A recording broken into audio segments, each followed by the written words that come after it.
예, 안녕하십니까. 이선의 공부와 세상 이야기 채널을 운영하고 있는 이선입니다.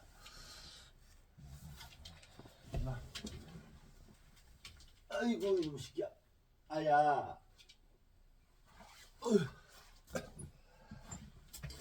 아이고. 이놈이 방송하자마자 안아달라고 와서 정견이를 안고 방송을 하도록 하겠습니다. 예, 오늘은 2025년 3월 31일 월요일 오후 5시 21분입니다. 자, 이제 3월달도 마지막 달입니다. 이제 내일부터는 4월달이 되는데요. 굉장히 중요한 우리나라 역사에서 굉장히 중요한 일주일이 시작되었습니다.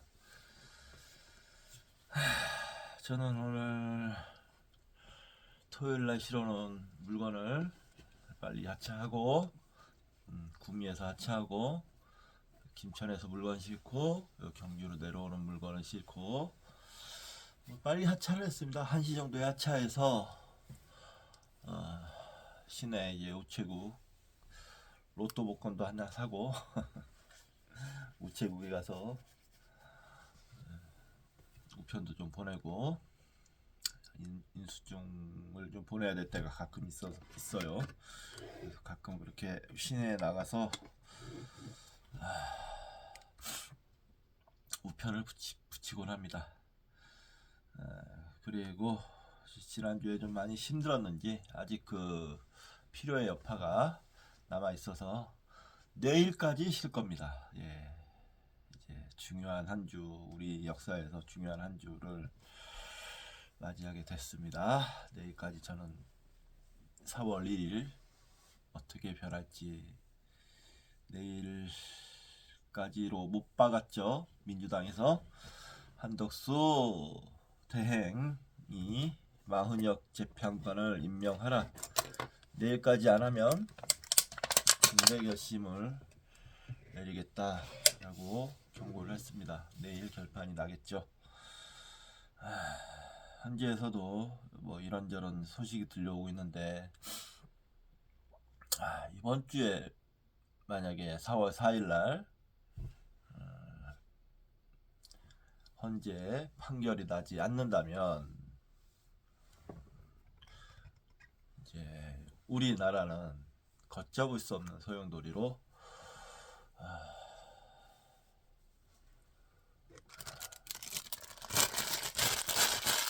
진입하게 될 것입니다.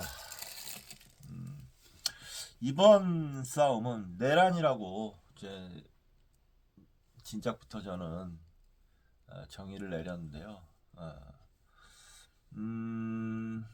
좀 특이한 점이 뭐냐면 그동안은 저 보수 쪽에서는 자신들의 생존을 위해서 행동을 해왔어요. 기준이 자신들의 생존이었습니다. 그에 반해서 민주진영에서는 공동체의 가치를 중심에 두고 그러니까 그 가치라는 건 연대인데 연대라는 건 필연적으로 나 외에 다른 누구를 생각을 해야 되는 거죠. 그런 구도의 대결이었다면 이번에 이제 이 시국에서는 둘 다 생존을 위해서 양쪽 다 생존을 위해서 싸우는 겁니다. 그렇기 때문에 지금 이렇게 첨예한 대립의 긴장감이 높아질 수밖에 없는 상태인 거고요. 보수는 보수대로 윤석열이 저질러 놓은 일 때문에 여기서 밀리면 자기들은 죽는다 이런 생각을 가지고 있는 것 같고요. 진보는 진보대로 윤석열이 돌아오면 우린 다 죽는다. 이런 생각을 갖고 있는 것 같아요.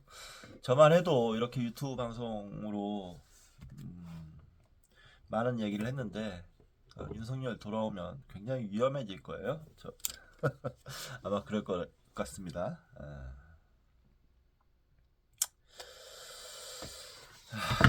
뭐 그런 건 상관이 없는데 만약에 돌아오면 지금도 사실 근로 의욕이 많이 떨어져 있어요. 아이고 이 나라가 이 사회가 너무 하찮게 느껴지고 이 썩어 빠진 이 사회에서 내가 무슨 부귀 영화를 누리겠냐 하는 생각만 들어서 근로 의욕이 많이 떨어집니다. 뭐 그다지 뭐 이 사회에서 부귀 영화 같은 거 누리고 싶은 생각이 없어요. 정 떨어지는 이 지금 사람 이 사회에 암덩어리들이 막 지금 전변에 나타나서 뻔뻔스럽게 후한무치하게 정말 구는 모습을 보면 역겹기가 짝이 없고 저런 사람들과 한 공동체를 같이 이루고 있다는 게 너무너무 부조리하게 느껴지고 그렇습니다. 그래서 이 사회에서 내가 뭐 이런 이따위 사회에서 내가 뭘 어떤 자긍심을 갖고 사회의 일원으로서 살아갈 수 있겠나 하는 생각도 또 들고요. 특히 여기가 이 지역이 경주 안강인데요. 경주인데요. 여기 분위기는 제가 많이 전국을 돌아다니지 않습니까? 전국 각지를 돌아다니는데 경상북도 여기 분위기는 사뭇 다릅니다. 확실히 여긴 보수색이 아주 짙어요. 그 말은 무슨 뜻이냐면 그냥 깎아놓고 얘기하겠습니다. 사람들이 대체로 지성이 많이 떨어져 보여요. 지성이 많이 떨어져 보이고 그래서 얘기를 하려 해도 별로 얘기가 통하지가 않아요. 여기 사람들 보면 또 그래서 그런지 예의가 없습니다. 대단히 예의 없는 경우가 많고 그다지 딱 깨어있는 생각을 갖고 뭐 어떤 주인 의식이랄까 이런 사람을 좀처럼 찾아보기 힘듭니다. 학교도 마찬가지로 꼴통이 많아요. 희한하게 학교도 꼴통이 많고 저희 학교만 해도 그저께 어제군요. 어저께 학교를 잠깐 들렸었는데 학교에 윤석열 파면을 촉구하는 플랜카드 하나 없더라고요.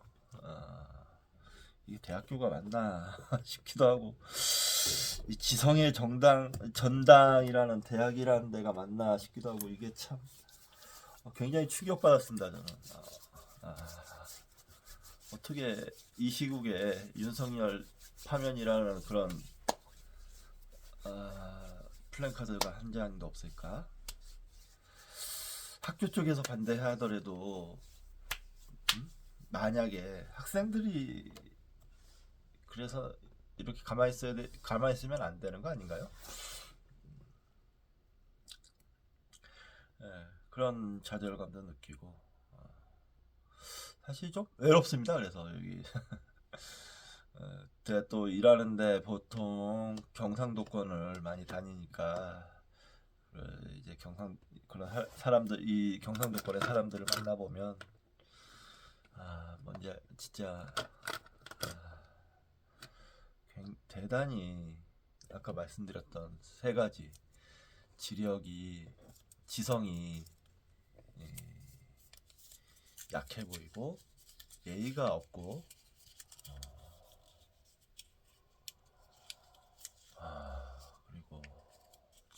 주인의식 같은 게 없는,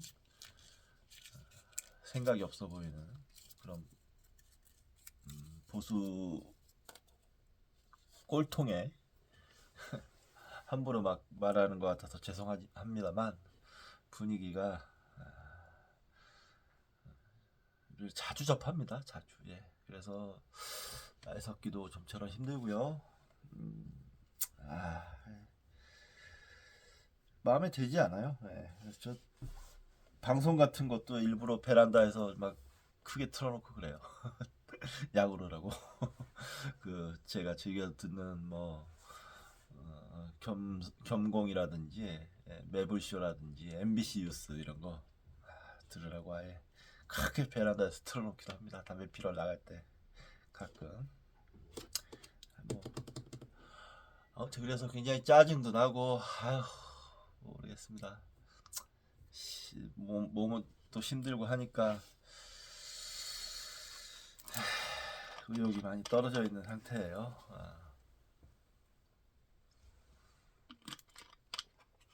그런 면에서 봤을 때 유튜브 방송 시작한 걸 잘하기 한 게 참 잘한 것 같습니다. 혼자서라도 이렇게 막 떠들고 속에 있는 얘기도 좀 해보고 그럴 수 있으니까요.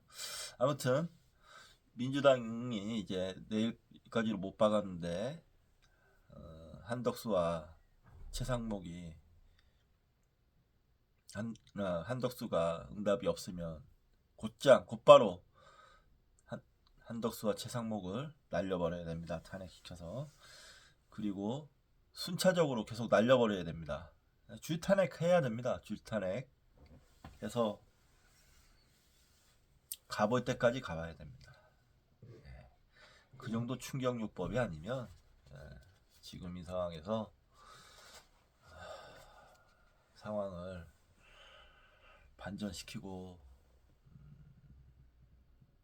올바르게 정리해 나갈 수가 없어요. 이제 큰 상처가 될지 어쩔지 무슨 일이 일어날지 예측하기 힘든 상황이 분명히 도래하겠지만 윤석열이 돌아오는 것보단 낫습니다.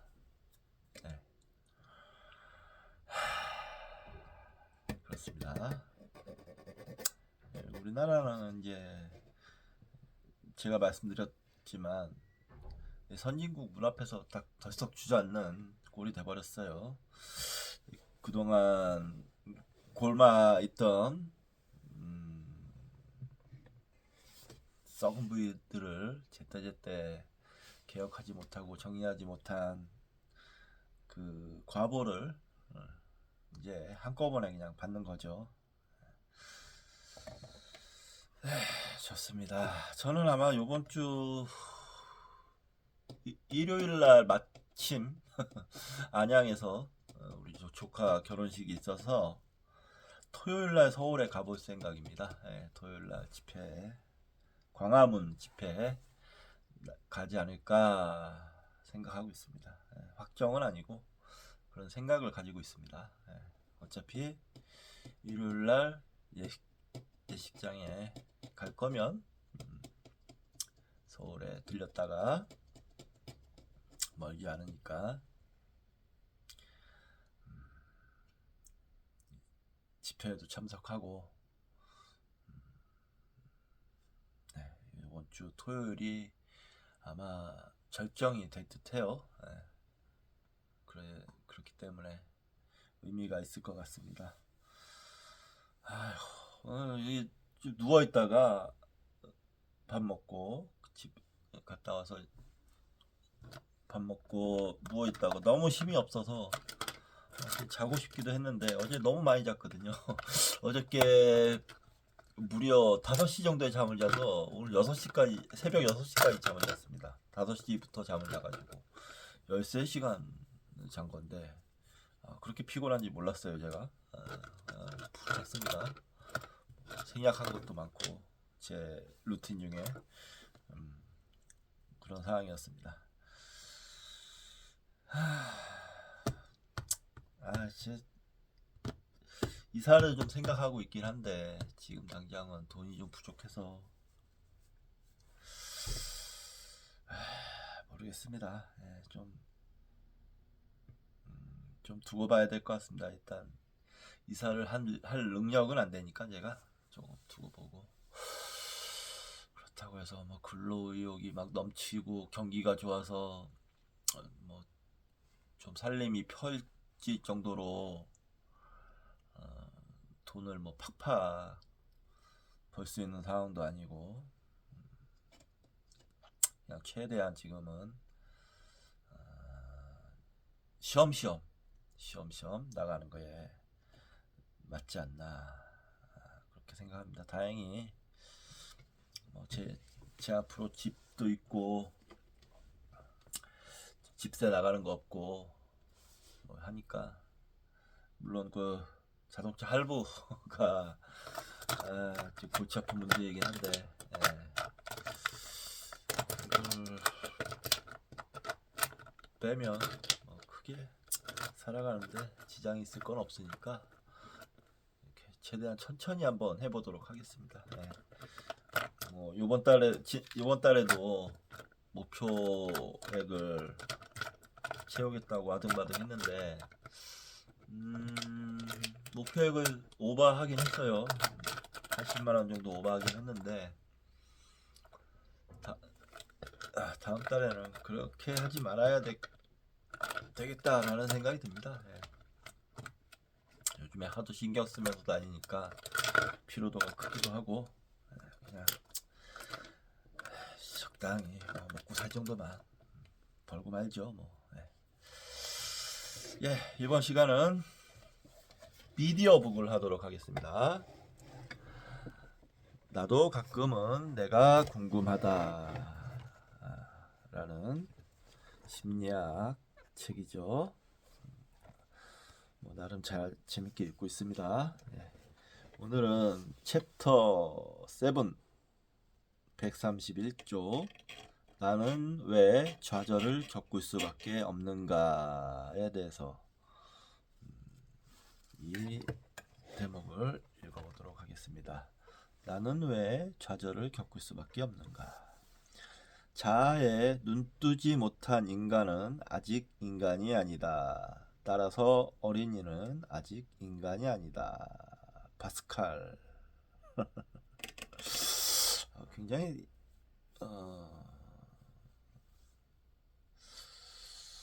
굉장히 극단적인 얘기네요. 근데 여기 제가 아까 얘기했지만 이제 이쪽 경북 쪽에 돌아다니면 이래 보이는 어른들이 많아요. 어른들이, 어린이도 아닌데 자아에 눈뜨지 못해 보이는 사람들이 많더라고요. 아니면 자기가 이게 자아다라고 착각을 한다든가, 국가 헤게모니, 박정희가 만들어 놓은 군국주의, 국가 헤게모니, 파쇼 전체주의의 그런 거를 자기라고 믿는, 여기 사람들이 어떤 사람들이냐면, 선거할 때 서울이나 경기도에 올라가서 살고 있는, 일하고 있는 지 자식들을 불러가지고 투표 때마다 자기가 찍으라는 사람 찍으라고 시킵니다. 몇 번 봤어요. 저는 요즘엔 많이 좀 덜하겠지만 예전엔 그런 사람들 많이 봤습니다. 또 그럼 착한 애들인지 뭔지 내려가서 아빠가 하라는 대로 해요. 또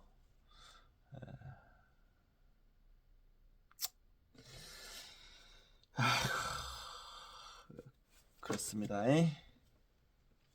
뭐, 그것도 굉장히 소수겠죠. 소수입니다. 소수가 맞을 거고, 소수로 생각하고 있습니다.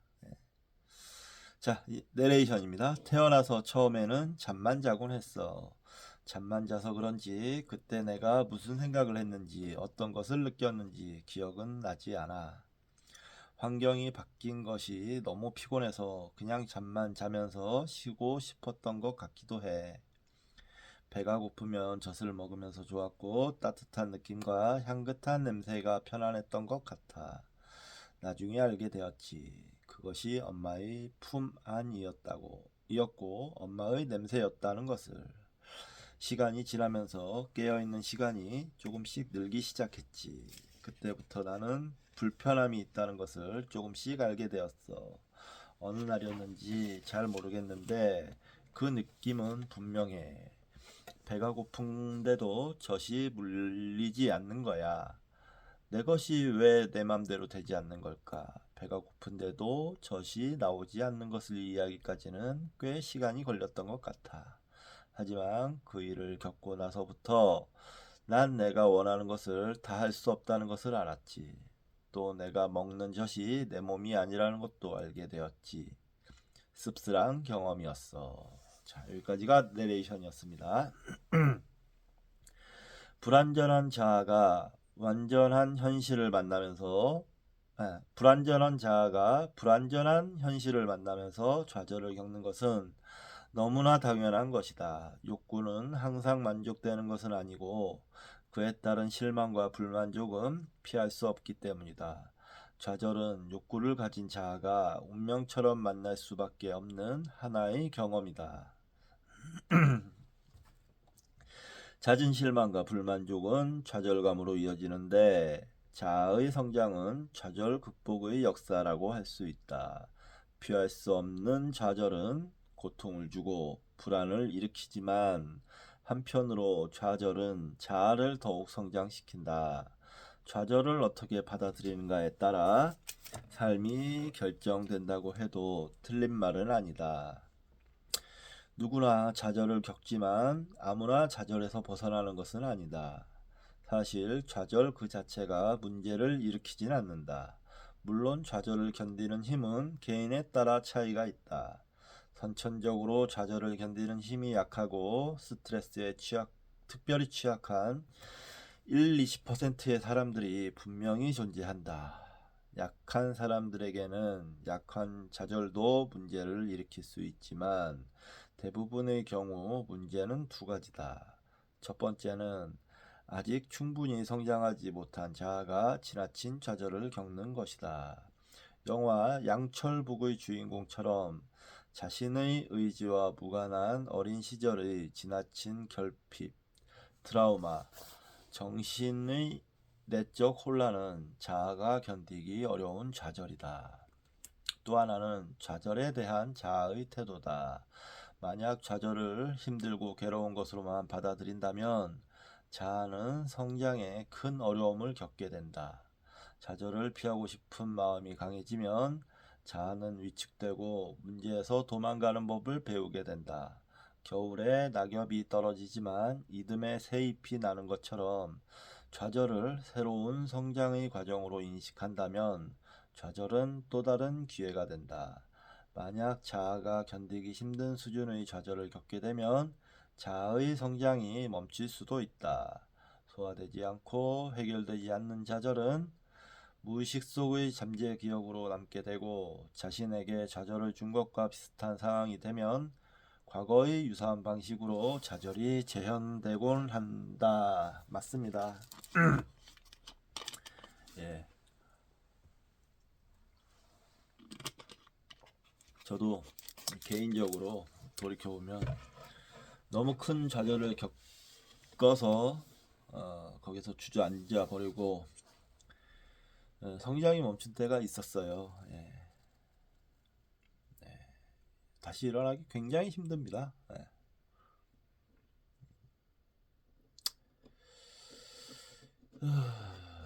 굉장히 힘든데 저는 지금 이 방송과 이렇게 공부를 함으로써 계속 성장해 나가는 한 방편으로 생각하고 있습니다. 이 지금 이 순간도요. 이 방송과 공부로 공부, 명상, 운동 이렇게 얘기할 수 있겠죠. 예, 그렇게 생각하고 있습니다. 우리 지금 이 내란 사태, 계엄 내란 사태도 에서도 우리는 좌절하지 않았으면 좋겠어요. 예. 힘들고 어렵지만 좌절하지 않고 이 내란 세력들을 모조리 정리해 가는 가게 되기를 바람하지 않습니다. 예. 그렇게 되면 뭔가 좀 더 살만하겠죠. 살만한 나라가 되겠죠. 예. 때때로 불편함과 좌절을 겪는 유아기. 유아들은 어른들이 생각하는 것보다 더 강렬한 욕구를 가지고 있다. 배고프면 먹고 싶고, 자고 싶고, 엄마 품에 안기고 싶고, 그냥 편안하고 싶어 한다. 하지만 그런 욕구는 항상 만족되지 않으며 때때로 불편함과 좌절을 겪는다.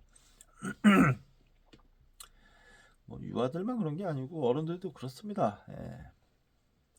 사람이라면 다 그렇죠. 그게 욕구를 항상 만족시키지도 못하죠. 그렇다고 뭐 불편함은 느끼겠지만 좌절은 해서는 안 되겠죠. 네. 유아기는 변화가 많은 시기다. 삶의 공간이 바뀌고 누워있다가 움직이면서 기본 자세가 바뀌고 모유에서 우유로 혹은 이유식으로 먹는 것이 바뀌고 배변 과정이 바뀐다. 열이 나거나 배앓이를 하는 등 자주 아픈 시기이기도 하다. 구강적 욕구가 강한 아이의 경우 젖을 떼고 이유식을 먹는 것이 좌절일 수 있으며 대소변 가리기를 배우면서도 어느 정도 좌절을 겪는다. 어머니와의 기본적 애착 그리고 어느 정도의 분리 경험은 유아기에 경험해야 할 필수 과정이지만 커다란 좌절이 될 수도 있다. 또한 가족 구성원의 변화는 유아기의 큰 좌절 요인이 된다. 특히 동생이 태어나는 것이 그럴 수 있다. 관심과 애정을 빼앗긴 느낌을 갖게 되는 것은 당연한데 부모의 태도에 따라 그 좌절이 생각보다 오랫동안 지속될 수 있다. 어느 정도의 좌절은 당연한 것이며 아이들은 적절하게 자신의 좌절을 극복하며 성장해 나간다. 하지만 유아기의 심각한 좌절은 결핍감의 원인이 된다. 결핍감은 마음속이 무엇인가 부족하고 텅 빈 것 같은 느낌을 말한다. 애당초 충분한 만족을 얻는 것은 불가능하므로 결핍감을 전혀 느끼지 않는 사람은 없다. 문제는 정도를 벗어난 결핍감이다. 상당 기간 어머니와 떨어져 지내거나 어머니가 있더라도 아이의 욕구에 반응이 느린 어머니, 아이의 욕구를 노골적으로 무시하는 어머니, 불안정한 집안 환경, 아이를 돌보는 사람이 자주 바뀌거나 하는 등의 문제는 아이로 하여금 결핍감을 느끼게 할 수 있다. 대상과 관계에 대한 욕구가 좌절되는 것이다. 무엇인가 부족하면 더 많은 것을 요구하게 되는 것이 인지상정이다. 결핍감은 욕구를 더 강하게 만들어 더 많은 것을 바라고 요구하게 만든다. 남들보다 더 많은 것, 더 좋은 것, 더 뛰어난 것을 가져서 혹은 스스로가 그렇게 되어서 결핍감을 보상받고 싶은 마음을 만든다. 즉 심리적인 욕심쟁이가 되는 것이다. 물건에 집착하게 만들 수도 있고 사람에게 집착하게 만들기도 한다. 분리되는 과정에서 생긴 결핍감은 불안과 의존성을 더 크게 만들고 의존성 인격 장애의 원인이 되기도 한다.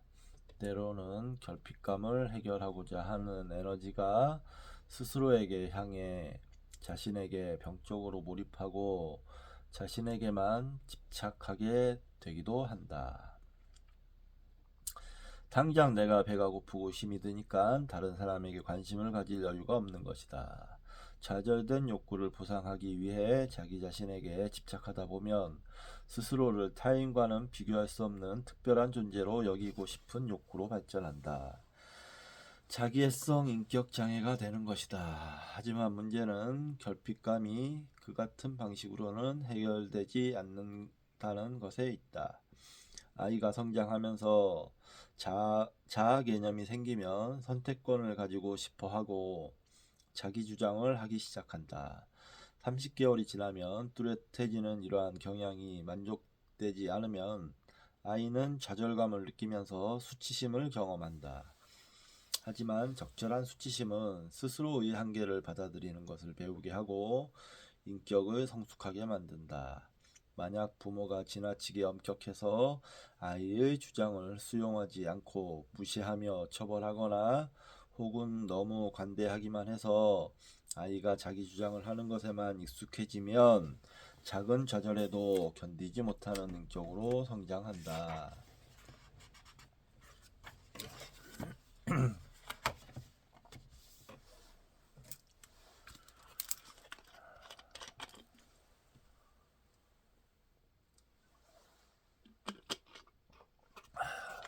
배움과 또래 관계에서 시작되는 유년기의 좌절. 아이가 성장해서 자아의 영역이 넓어지면 좌절의 이유도 달라진다. 유년기에는 크게 두 가지의 과제가 있다. 첫 번째는 또래 아이들과의 관계를 통해 사회성을 배우는 것이며, 두 번째는 글과 숫자의 개념 등 배움의 기초를 닦는 것이다. 또래 관계에서의 어려움은 유년기에 겪는 흔한 좌절 중 하나다. 유치원과 초등학교를 다니기 시작하면서 또래 관계를 수월하게 익히는 아이들도 있으나 어떤 아이들은 친구들과 어떻게 지내야 하는지 잘 알지 못하고 친구들에게 자신의 감정이나 생각을 전달하는 것을 어려워한다. 관계에서의 경험 부족이 주된 이유지만 지나친 공격성이나 충동성, 자기 중심적인 경향, 타인에 대한 무관심이나 공감 능력의 부족은 사회성을 기르는 데 걸림돌이 되곤 한다.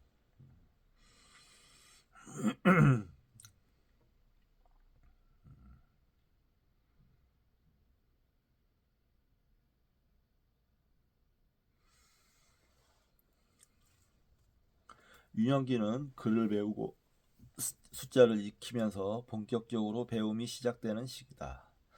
글자 모양을 유난히 낯설게 느끼거나 덧셈이나 뺄셈을 배우면서 어려움을 느낄 수 있으며 초등학교에서 보는 시험을 잘 보지 못할 수도 있다. 배움이 빠른 아이들과의 비교나 지나친 처벌은 아이에게 좌절감을 유발하고 배움에 대한 흥미를 떨어뜨리곤 한다.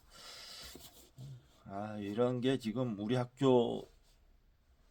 우리나라 학교 사회에서 환경에서 제일 문제가 되는 거죠. 단지 뭐 배움이 좀 빠를 뿐인데 그때 이미 줄을 쫙 세워놓고 차별을 하니 애들이 좌절감을 느끼고 공부에 흥미도 떨어지고 삐뚤어지는 거 아니겠습니까? 그렇게 1등이 된 애들이 서울대 법대 가서 저기 고위공직자가 돼가지고 계엄이나 일으키고 내란이나 일으키고 거기에 동조하고 헌법을 파괴하고 공동체를 파괴하려고 들잖아요. 자, 유년기의 지나친 좌절은 자존감 및 성취감에 손상을 주고 열등감에 취약하거나 진취적이지 못한 성격의 원인이 될 수 있다. 제가 유년기에 좀 지나치게 좌절을 겪었었던 모양입니다. 딱 제 성격이었어요. 네. 아이가 자꾸 좌절을 겪다 보면 스스로를 소중히 하는 마음이 적어진다. 그러니까요. 저는 자기 학대도 굉장히 심했습니다. 예. 청소년기, 청소년기, 청년기 때까지요. 예. 굉장히 심했어요, 자기 학대가. 그거 이겨내는데 진짜 온 인생이 걸려 있었습니다. 예. 그걸 이겨내는데 그 태동이 20대 시작됐고 30대 초에 비로소 방향을 바꿨지만 그게 진짜 정말 가장 제 인생에서 가장 중요한 사건이었다고 생각해요. 예. 그렇게 방향을 바꾸기로 마음 먹은 거 쉽지 않았습니다. 절에 제가 다녔다고 하는데 절 동한 거 하한 거 한 달씩 참선하러 그렇게 해서야 간신히 방향을 바꾼 거예요. 저도 생각을 해보면 그렇습니다. 제가 운이 좋았죠. 네, 운이 좋았어요. 운이 좋았다는 건 대부분은 그렇지 못하다는 뜻이겠지요. 아무튼 그때 이후로 삶이 180도 바뀌었다고 생각합니다. 물론 마음을 먹었다고 해서 당장 확 바뀌진 않았어요. 그렇게 천천히 바뀌는 그 과정을 지나왔던 것 같습니다. 네. 불교 공부하고 뭐 이렇게 참선 하러 다니고 중국에는 이제 동국대 불교학과 공부를까지 하게 된 그런 과정인 거죠. 그것들이 다 그렇게 된 과정인 거죠. 지금 이렇게 유튜브 방송을 하면서 공부하는 것도 그 과정입니다. 예. 저는 그렇게 생각해요. 좌절로 인해 자기애가 손상을 입는 것이다. 그렇지만 적당한 좌절을 겪고 적절하게 이해를 받으면 건강한 자기애가 생기게 된다. 살다 보면 굴욕감을 피할 수 없지만 너무 큰 굴욕감을 겪게 되면 아이는 철저하게 자기 중심적이 되는 것으로 자신을 방어하려는 경향이 생긴다. 유년기에도 좌절이 적절히 해소되지 않으면 자기 도취나 자신에 대한 집착이 강해지는 병적 자기애가 생길 수 있다. 하지만 유년기 동안 겪는 좌절에도 부모가 자녀를 소중하고 가치 있는 존재로 받아들인다면 자녀도 자신을 가치 있고 소중한 존재로 받아들이게 된다.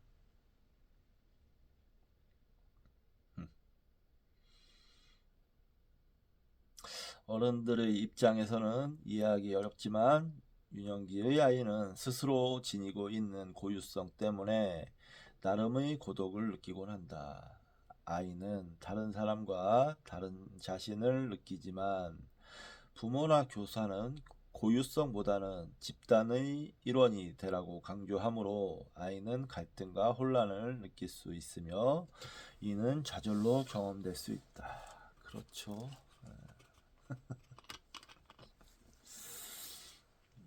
이게 잘 조화를 이룰 수 있게 만드는 사회가 좋은 사회일 텐데요. 그죠? 네, 이게 어렵습니다. 참 여러 가지 문제로. 사회가 이상적인 사회일 텐데. 그지 정견아. 정견이의 독립성은 뭐야? 응? 정견이의 또 고독을 느껴? 응? 정견이는 응? 어떤 집단의 일원이 될 필요가 없어. 알았지? 정견이 너는 자유야, 자유. 자유로운 강아지야. 부모의 강한 힘 때문에 생기는 여러 문제들. 아이에게 가장 중요한 환경은 부모이며 부모와의 관계는 아이에게 모든 것이다. 아이와 부모의 관계는 본질적으로 심의 문제다. 부모는 자신이 원하든 원하지 않든 자녀에게 강한 힘을 가진 존재이며 부모의 힘은 어떤 식으로든지 자녀에게 전달되기 때문이다. 적절한 힘은 자녀가 성장하는 데 필요한 것이지만 강한 힘으로 인해 원하지 않는 다음의 세 가지 문제가 생길 수 있다. 첫째, 부모의 힘이 작용하지 않는 것이다. 마땅히 있어야 할 부모의 존재가 없거나 겉으로는 있는 듯이 보이나 실제로는 없는 것과 마찬가지일 때 생긴다. 이것은 박탈 또는 결핍의 문제를 일으킨다. 아이는 부모의 실제적 존재를 경험하지 못하므로 박탈당한 감정을 가지게 되는데 그것은 오랫동안 마음에 남아 성인이 되어서도 결핍감을 가진 사람이 된다.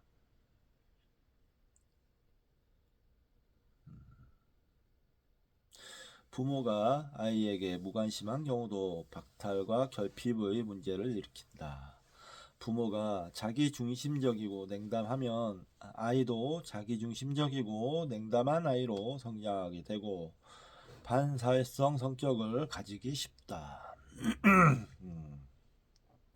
둘째, 부모의 힘이 너무 강하게 작용하는 것이다. 권위주의적 부모가 아이를 지배하는 것으로 흔히 과잉 보호나 억압의 형태로 나타난다. 아이는 심리적으로 위축되고 부모의 눈치를 보게 된다.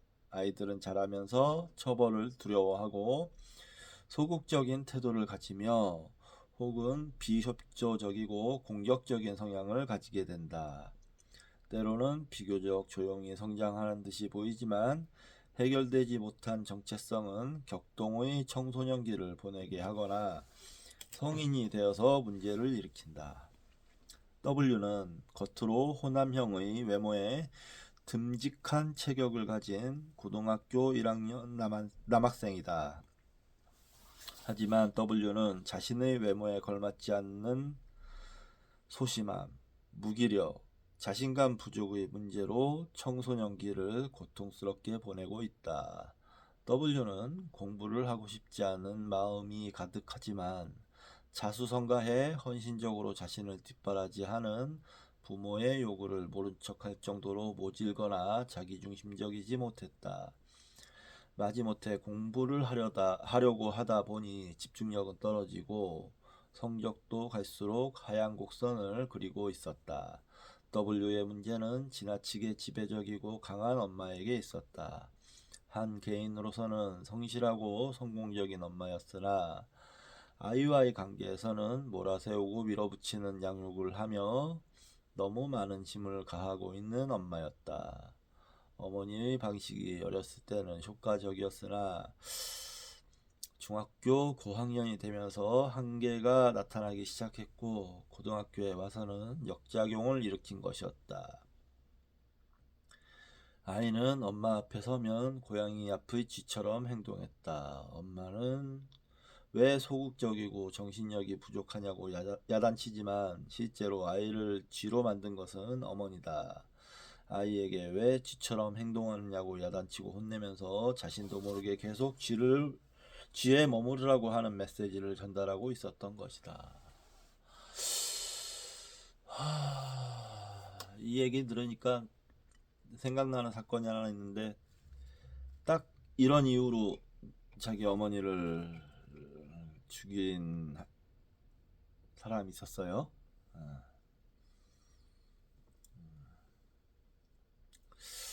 나이가 그때 20살이었나? 그 범인의 나이가? 아무튼 20살도 안 됐나? 아무튼 뭐 그랬던 사건이 예전에 아주 떠들썩하게 있었는데 딱 이랬습니다. 엄마가 아주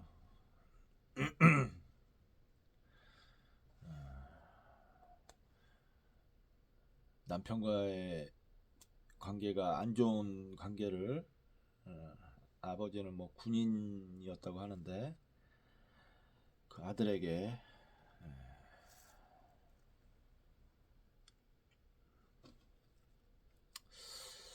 해소했던 것처럼 보이더라고요. 그때 제가 좀 관심이 있어서 나무위키도 찾아보고 했는데 그런 비극이 있었습니다. 그때 그래서 그 범인의 형이 있었는데 형이 탄원서까지 냈어요 법원에. 예, 그 자기 동생을 위해서. 그 형은 그런 집안 환경을 견디다 못해서 가출을 해서 혼자 살고 있었는데 자기는 동생을 이해한다면서 법원에 탄원서도 내고 그랬던 사건이 있습니다. 사건 이름은 기억이 안 나는데.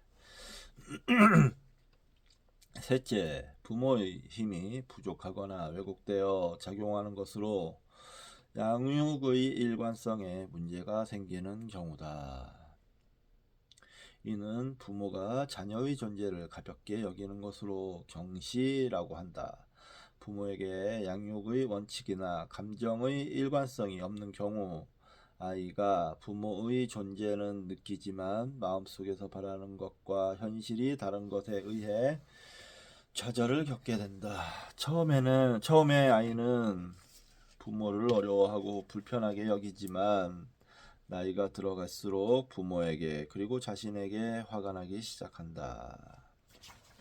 부모가 지나치게 허용적인 경우도 경시의 문제를 일으킨다. 아이는 자신의 뜻대로 모든 것이 이루어진다는 착각 속에서 성장하므로 책임감 없고 제멋대로 하는 버릇없는 아이가 될 수 있다. 때로는 지배받으면서 동시에 거절당하기도 한다. 하나의 존재로서 충분히 사랑받지 못했다는 경험은 두 가지 감정을 만들어낸다. 첫째는 사랑을 주는 것보다 받으려는 마음이 지나치게 강해지는 것이며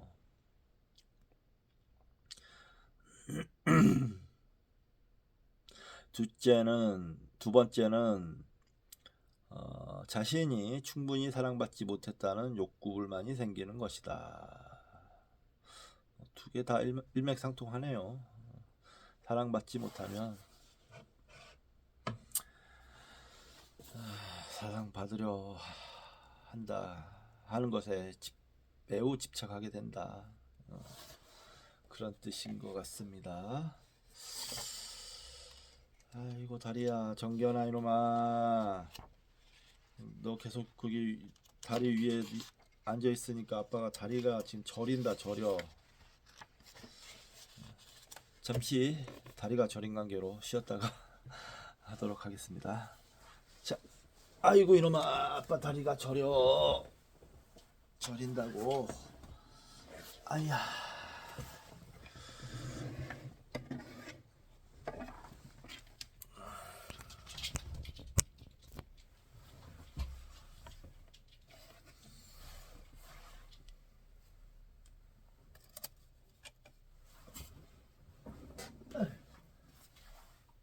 청소도 해야 되는데, 정결아 청소도 해야 되는데 귀찮아 죽겠어.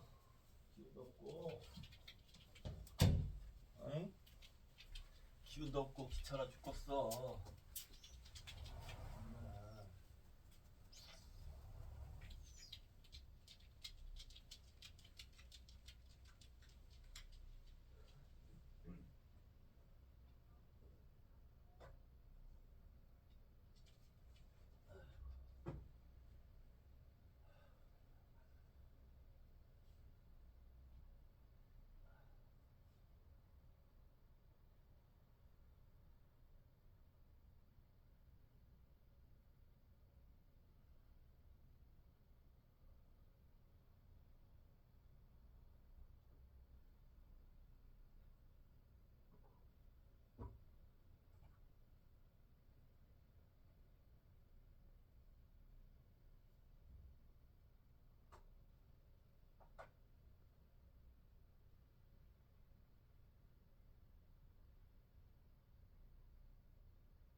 쌌지?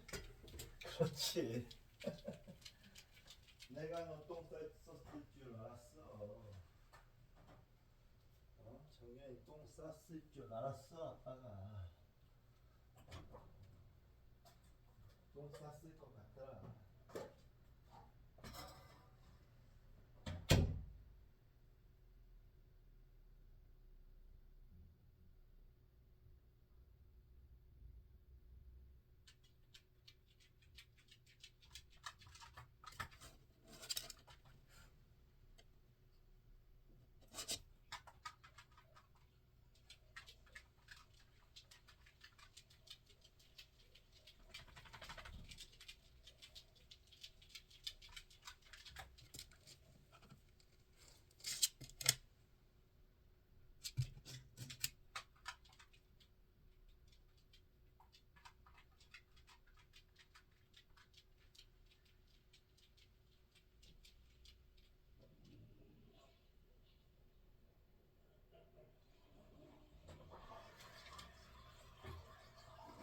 똥 쌌을 것 같더라.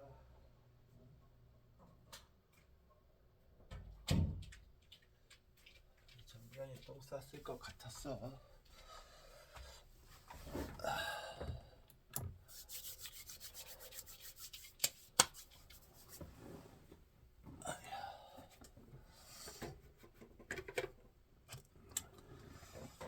정연이 저기 가서 혼자 있어.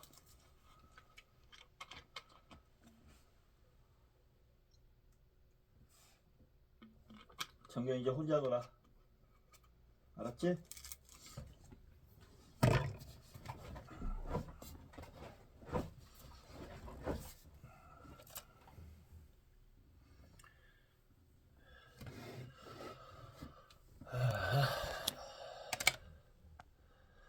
예, 계속 읽도록 하겠습니다. 특별히 좌절에 취약한 청소년기. 자아가 본격적으로 자신을 드러내며 전면에 나서기 시작하는 청소년기는 특별히 좌절에 취약한 시기다. 배워야 할 것이 많고 미래에 대한 불안은 커다란 스트레스로 작용하며 자아의 개념이 분명해지면서 자신이 겪는 고통이라는 면에서 좌절이라는 개념을 보다 분명하고 구체적으로 느끼기 때문이다. 청소년기에 겪게 되는 자아의 도전은 성인기를 준비하기 위한 필수적인 과정이다. 청소년기가 되면서 강해진 자아는 자신의 생각과 감정을 아주 소중히 여기며 손상이 가는 것을 매우 싫어하는 경향을 보인다. 생각과 감정 자체가 자신이며 또한 자신의 가치라고 느끼기 때문이다. 생각의 차이에 따라 특히 기성세대와 격렬한 논쟁을 하기도 한다. 청소년기에는 자존심이나 존재감이 어느 때보다 중요해지는데 그것은 흔히 성적이나 외모와 동일시되는 경향이 있다. 성적이 뛰어나거나 눈에 띄는 외모로 인해 외부에서 주어지는 관심과 칭찬으로 자신의 존재감을 느낄 수 있는 소수의 청소년들을 제외하고는 자신의 가치를 현실적으로 지켜내기란 쉬운 일이 아니다. 따라서 스스로가 취약하고 자신에 대한 확신이 부족하며 존재감의 위기를 느끼기 때문에 자신의 가치를 대변해줄 대상이나 존재를 필요로 하게 된다. 친구관계나 특정한 취미에 몰두할 수 있으며 연예인이나 운동선수와 열광적 동일시가 일어나기도 한다. 또한 청소년들은 자존심을 지키기 위한 자기 합리화의 달인들이다. 자기 중심성과 자기 합리화는 어른들이 청소년들과 대화하는데 어려움을 겪게 되는 주된 이유가 된다.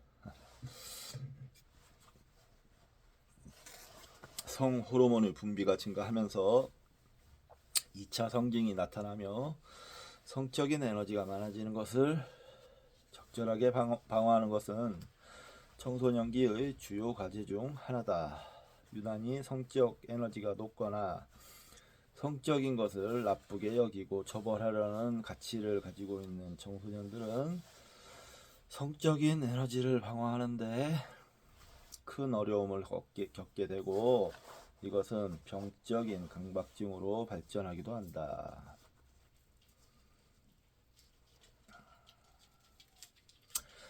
자신을 지키려는 이러한 시도들이 실패할 때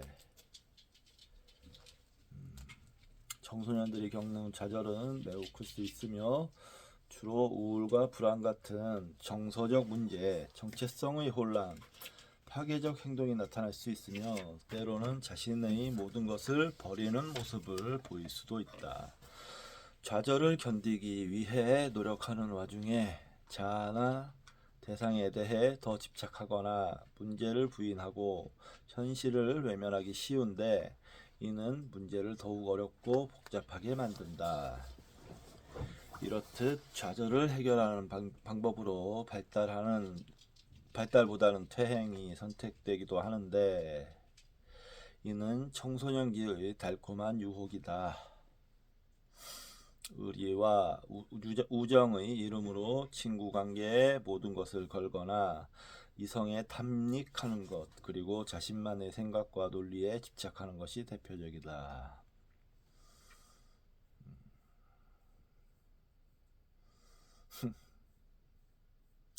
그래서 그렇군요. 의리, 우정 이런 거. 특히 자신에게 집착하는 것은 마치 개성 있는 존재가 되는 느낌을 갖게 하는 동시에 자신이 처한 문제에 일시적인 자유로움과 우월감을 느끼게 한다. 자존심이 강한 청소년들이 자존감의 위기를 느낄 때 외면으로의 개성을 추구하는 것은 뿌리치기 힘든 유혹이 된다.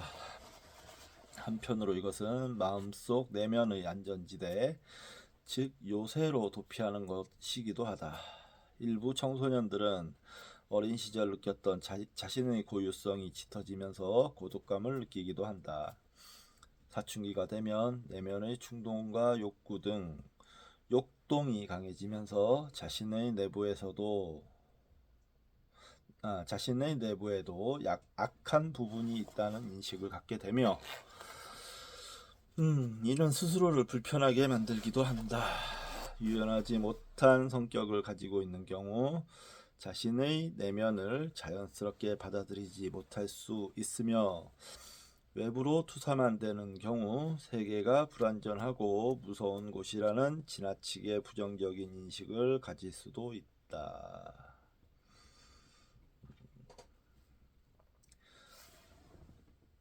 스스로 고등학교를 중퇴한 H는 만화와 판타지 소설에 빠져있는 남학생이다. H는 진학을 위한 기본적인 공부는 하지 않으면서 소설과 만화를 통해 자신 나름의 공부를 하고 있다는 신념과 고집을 꺾지 않아 부모와 잦은 마찰을 빚어왔다. H는 부모의 일 때문에 미국, 인도네시아, 베트남 등에서 어린 시절을 보냈으며 이러한 경험은 H에게 다양한 생각을 할 수 있는 환경을 제공해 주었다.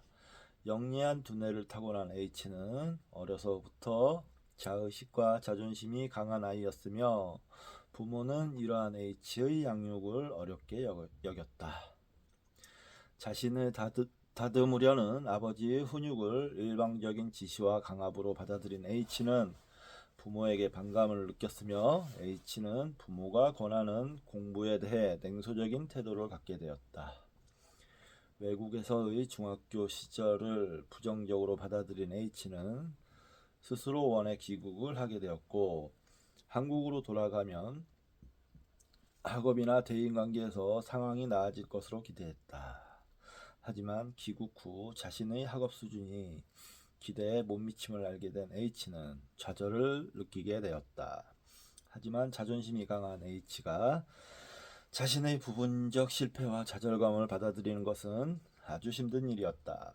H는 비록 현재는 나쁘지만 이런 상황에서도 내가 좋은 결과를 낼 수 있으면 더 큰 만족을 느낄 수 있어요. 앞으로는 잘 될 거예요 라고 하면서 스스로를 특별하게 느끼고 싶은 자기애적 욕구로 자신을 방어하기 시작했다. 지나친 자기 과신과 자기 주장으로 무장된 H와 진실한 대화를 하는 것은 쉽지 않은 일이었으며 부모와의 부정적인 관계가 진료실에서도 비슷하게 반복될 가능성이 높았다. 스스로를 방어하기 위해 H가 첫 번째로 선택한 방법은 사건에서 감정적인 부분을 따로 떼어내는 것이었다. 마치 음식을 먹을 때 먹기 싫은 부분을 따로 떼어내듯이 말이다. H는 사실상 실패를 하고 있지만 낙관적인 믿음을 고집함으로써 감정만을 분리시키는 격리라고 하는 방어를 사용했다. 감정의 분리는 마음을 편하게 해주었고 자신의 미래에 대한 근심과 불안을 줄이는 데 도움이 되었다. H가 두 번째로 선택한 방법은 내 나름대로의 생각을 정립하는 것이었다. 어릴 때 생각하던 방식이 그것에 많은 도움을 주었다. 어린 시절의 문법으로 이 세상을 새롭게 해석하는 것이었다. 어린 시절부터 부모와 대립하면서 가졌던 냉소적 태도, 배움에 대한 편식과 재미에 대한 지나친 선호는 자신만의 세계를 구축하는 자재가 되었다. 공부보다 만화책이나 판타지가 더 재미있고 인생에 도움이 된다는 식의 주관적인 해석은 배움의 가치와 의미를 전도시키고 자신만의 세계에서 왕노릇을 하고자 하는 H의 상상을 만족시켜 주었다. 사실 이것은 자신만의 논리와 가치에 집착하는 자기 중독이며 명백히 성장을 포기하고 퇴행을 선택한 것이었다. H는 재주와 전문 지식을 혼동하면서 깊이 있는 공부를 회피함으로 항상 겉도는 지식에만 머물렀고 발전이 없는 상태에 빠지게 되었다. 퇴행은 애니메이션이나 게임에 몰입하는 결과를 가져왔고 현실에서 좀 더 멀어지는 상황을 초래했다. 이것은 재능 있는 청소년이 좌절에 빠질 때 그리고 자신의 좌절을 이해하지 못할 때 얼마나 삶을 낭비하는지 보여주는 사례다.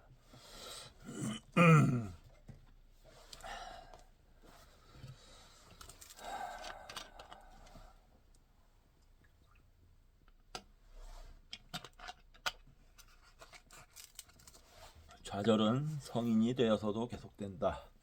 성인이 되면 뭔가 나아지는 듯한 느낌이 들고 성숙한 인간이 되는 것 같지만 실상 좌절은 성인이 되어서도 계속된다. 우리가 가지고 있는 불완전함이 해결되지 않기 때문이다. 성인이 감당해야 하는 것은 무엇보다 책임이라는 것이다. 나 자신에 대해서 그리고 나를 둘러싼 상황과 나의 가족들에 대한 책임을 져야 한다. 어쩔 수 없이 책임을 지지 못하는 상황, 책임을 지지 못할 것 같은 상황에서 오는 내적 불안과 책임을 지라는 다른 사람들의 압박은 모두 우리를 힘들게 하고 좌절을 겪게 할 수 있다. 책임은 이를 어떻게 받아들이는가의 문제다. 일과 직업의 문제는 성인들이 해결해야 하는 가장 큰 과제이며 성인기 좌절의 흔한 원인이다. 사적인 영역에서 사람들과 적절하고 친밀한 관계를 갖는 것과 가정을 이루고 유지하는 것 또한 성인기의 주요한 스트레스가 된다. 자신이 하고 있는 일에서 가정에서 사람들과의 관계에서 생기는 여러 문제들은 자존심을 상하게 하고 스스로를 비판하게 하며 때로는 타인에 대한 원망과 불만을 만든다. 개인적인 원망과 불만이 사회에 투사되어 범죄나 반사회적 행동으로 나타나기도 한다. 자신에 대한 회의, 굴욕감, 무능감, 무기력함, 원망과 불만을 느낀다는 것은 스스로 심한 좌절을 겪고 있음을 알려주는 신호다. 일상에 지장을 줄 정도의 불안이나 우울, 분노와 공격성, 타인에 대한 집착, 술이나 약물 같은 물질 혹은 도박이나 쇼핑 같은 특정 행위에 지나치게 몰두하는 것도 마음에 문제가 생겼으며 좌절을 겪고 있다는 신호다. 누구에게나 찾아오는 좌절을 어떻게 받아들이냐는 성인의 삶에서 매우 중요한 부분이다. 성공한 사람일수록 소중한 좌절의 경험을 가지고 있다. 피할 수 없는 좌절을 지혜롭게 수용하면서 스스로를 변화시키느냐, 아니면 원망과 불만, 불안과 우울 등 부정적 감정에 투항하느냐는 성인의 삶을 결정짓는 가장 중요한 요소 중 하나다. 좌절은 현실과 자신의 한계를 인식하고 무의식을 알 수 있게 하는 진실의 통로가 되기도 하지만, 왜곡된 현실과 자신을 고집하면서 스스로의 세계에 갇히게 만드는 벽이 되기도 한다.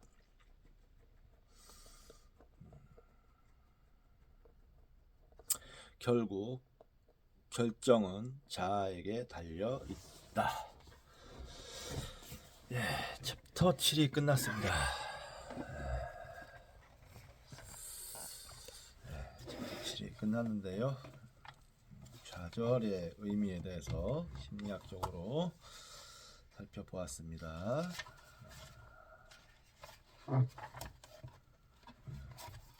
많이 읽진 못했네요. 오늘 좀 더 읽어야 될 것 같으니까 적어도 첫 번째 여행기 175쪽까지는 읽고 싶네요. 길지 않으니까 청소를 좀 하고, 청소를 그동안 저희 집 청소를 너무 오랫도록 못해서 바닥이 지금 먼지가 많이 쌓여 있습니다. 청소를 좀 하고